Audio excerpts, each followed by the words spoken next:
दोस्तों, आज से मैं हिंदी की प्रश्नोत्तरी शुरू करने जा रहा हूं। मैं आपको डेली 10 सवाल बताऊंगा और ये सारे सवाल ऐसे होंगे जैसे आजकल पेपर में पूछे जाते हैं। इन सवालों का अध्ययन अगर आप ठीक से कर लेते हैं तो फिर परीक्षा में आपको ज़्यादा परेशानी नहीं होगी। आदिकाल से मैंने शुरू किया है। यहाँ आदिकाल से 10 प्रश्न हैं। आदिकाल पर मेरी एक किताब भी आई है, हिंदी साहित्य का इतिहास आदिकाल। इसमें भी 93 क्वेश्चन पेपर हैं, लेकिन इसमें जो प्रश्न लिखा हुआ है, दिया हुआ है, उससे यह बिल्कुल अलग है। ये सारे प्रश्न इस किताब में नहीं है।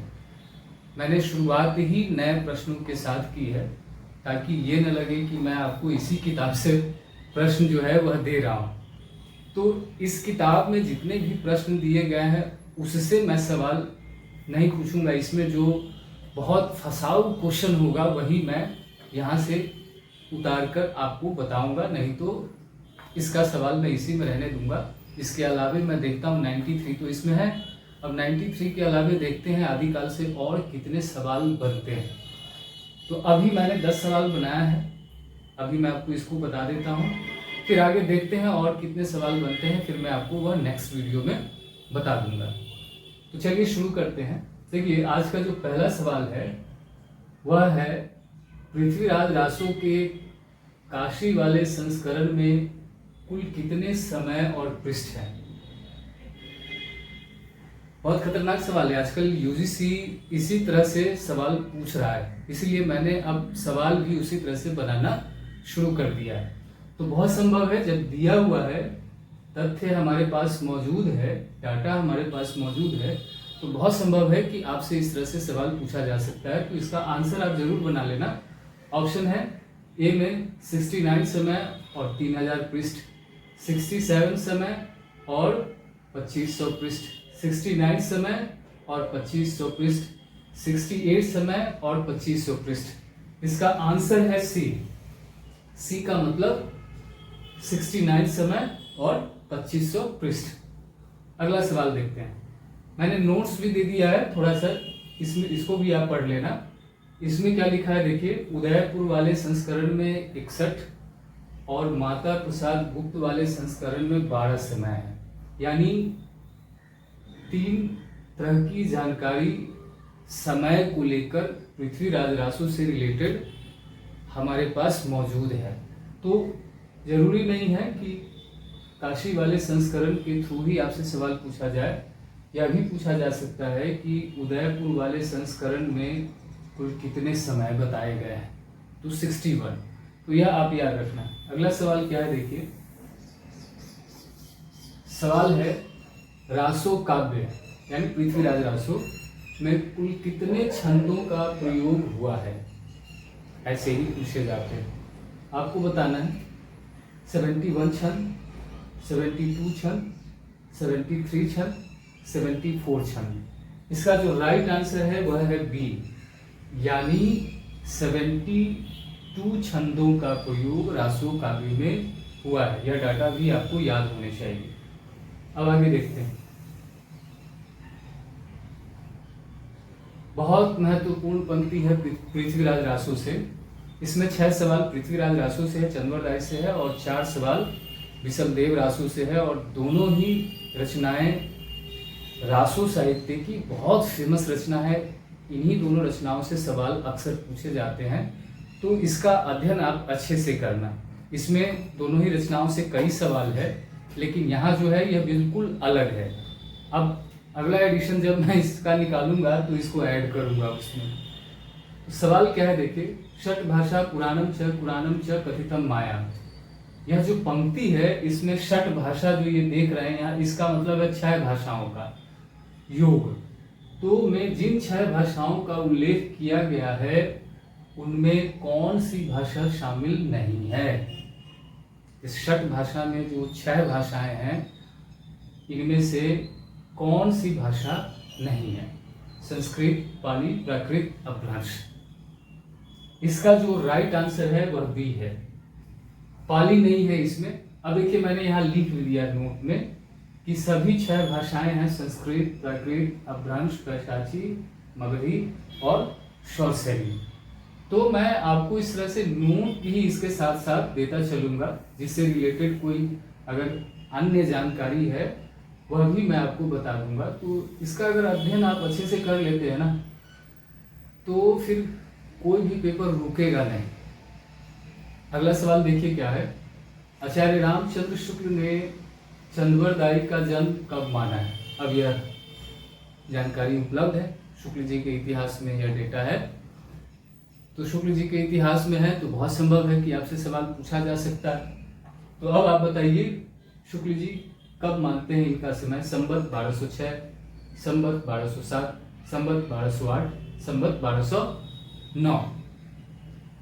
इसका जो राइट आंसर है वह है ए, संवत 1206। अब आगे देखते हैं।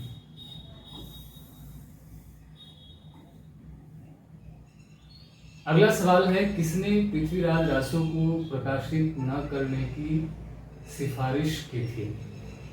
आप जानते हैं पृथ्वीराज रासो को लेकर 3 तरह के आलोचकों की कैटेगरी है, यानी 3 कैटेगरी है आलोचकों की। एक जो प्रमाणिक मानते हैं, एक जो अप्रमाणिक मानते हैं और एक जो अर्ध प्रमाणिक मानते हैं। प्रमाणिक मानने वालों में 5 लोग हैं, अप्रमाणिक मानने वालों में 6 आलोचक हैं और अर्ध प्रमाणिक मानने वाले आलोचकों की संख्या 4 है। 4, 5, 9, 6, 15, टोटल 15 आलोचक हैं एक रचना के बारे में अपने अपने विचार व्यक्त करने वाले। तो याद रखना है, जब पूछा जाता है कि इनमें से किसने या किस आलोचक ने पृथ्वीराज रासो को प्रमाणिक माना है या नहीं माना है, तो सारे नाम जो है गोल गोल घूमने लगते हैं वहाँ आंखों के सामने, बच्चे कंफ्यूज हो जाते हैं। तो उसकी बहुत सरल कोडिंग मैंने बनाई है। कोडिंग के जरिए अगर आप याद रखेंगे तो फिर कभी नहीं भूलेंगे। फिर मैं कभी बताऊंगा उसके बारे में, अलग से एक क्लास रखेंगे उसकी भी, कि इन सभी नामों को हम कैसे कोडिंग के माध्यम से याद रखें। तो किसने पृथ्वीराज रासो को प्रकाशित न करने की सिफारिश की थी? ऑप्शन है आचार्य रामचंद्र शुक्ल, गौरीशंकर हीराचंद ओझा, देवी प्रसाद बुलड़। ये सभी आलोचक इसे अप्रमाणिक मानते हैं। मैंने इसमें और किसी का नाम शामिल नहीं किया ताकि आप अंदाजा लगा सको कि ये तो प्रमाणिक मानते हैं तो इन्होंने तो कहा नहीं होगा, ये अर्ध प्रमाणिक मानते हैं तो इन्होंने भी ऐसा नहीं कहा होगा। अप्रमाणिक मानने वाले आलोचकों की संख्या 6 है, मैंने उन्हीं लोगों का नाम डाला है। अब आपको पहचानना है कि इसमें से कौन वह व्यक्ति है जिसने इसको प्रकाशित न करने की सिफारिश की थी। इसका आंसर है डी, बुलड़। राइट आंसर है डी। अगला सवाल, चार्ल्स इलियट ने पृथ्वीराज रासो का प्रकाशन कब करवाया था? यह सवाल भी आपके लिए महत्वपूर्ण हो सकता है, हमें याद होना चाहिए। 1565 ईस्वी में, 1665 ईस्वी में, 1765 ईस्वी में, 1865 ईस्वी में। इसका राइट आंसर डी है। इसका जो राइट आंसर है वह डी है, 1865 ईस्वी में। चार्ल्स इलियट ने पृथ्वीराज रासो का प्रकाशन 1865 ईस्वी में करवाया था। अगला सवाल अब विसलदेव रासो से शुरू होगा।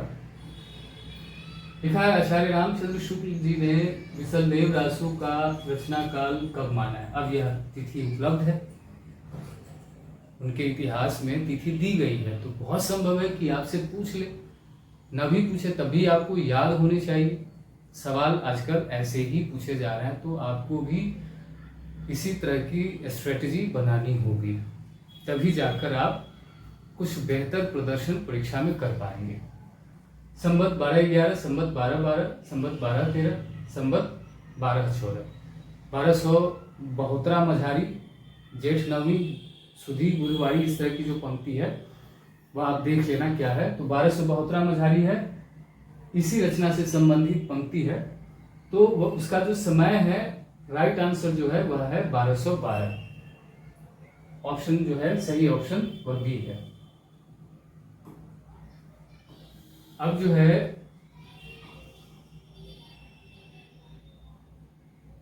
विसलदेव रासो में कुल कितने खंड और छंद है, यह जानकारी भी अवेलेबल है। तो जब जानकारी उपलब्ध है तो आपको मालूम होने चाहिए। यहां से भी सवाल रह सकता है। 4 खंड और 125 छंद, 4 खंड और 126 छंद, 4 खंड और 127 छंद, 4 खंड और 128 छंद।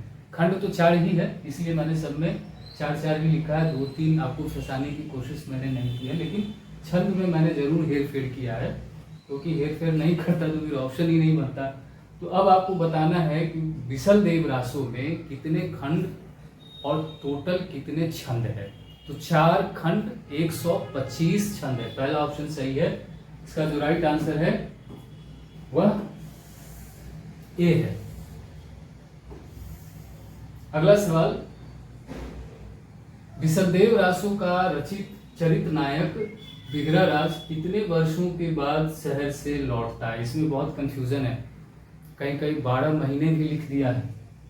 तो आपको याद रखना है इसको भी कि विग्रहराज कितने वर्षों के बाद लौटता है। राजमती इसकी नायिका राजमती की बात सुनकर, उसका ताना सुनकर जो है विग्रहराज घर छोड़कर भाग जाते हैं धन कमाने के लिए। फिर बहुत दिनों के बाद आते हैं और आने के बाद फिर उसे ताना सुनना पड़ता है। राजमती कहती है कि तुमने व्यापार तो वाणिज्य का ही किया, लेकिन उसका भोग करने का सौभाग्य तुझे नहीं मिला। यानी तुमने मुझ जैसी सुंदर स्त्री के साथ विवाह तो किया, लेकिन उसका सुख उठाने का सौभाग्य तुम्हें नहीं मिला। तो इतने वर्षों के बाद बेचारा लौटता है और आते ही बीवी का ताना सुनना पड़ता है। बहरहाल पढ़ना आप उसको। तो कितने सालों के बाद विग्रहराज जो है प्रदेश से लौटता है? 12 माह के बाद, 12 वर्ष के बाद, 14 माह के बाद, 14 वर्ष के बाद। 12 वर्ष के बाद लौटता है। कहीं कहीं 12 महीना भी लिखा हुआ है, इसमें कंफ्यूजन है, लेकिन आप 12 वर्ष ही याद रखना। राइट आंसर जो है बी है। अगला सवाल,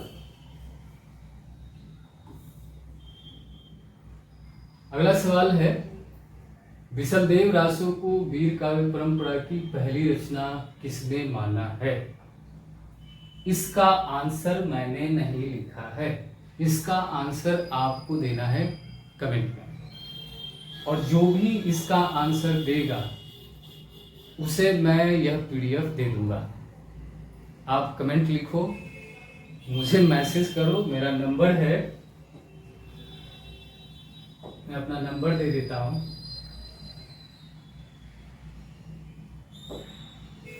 मेरा नंबर है 8448971626 8810399646। दोनों में से किसी भी नंबर पर आप मुझे मैसेज कर सकते हैं कि हाँ मैंने इसका राइट आंसर दिया है, लेकिन आपको वीडियो पे व्हाट्सएप पे मैसेज नहीं करना कि इसका आंसर ये है।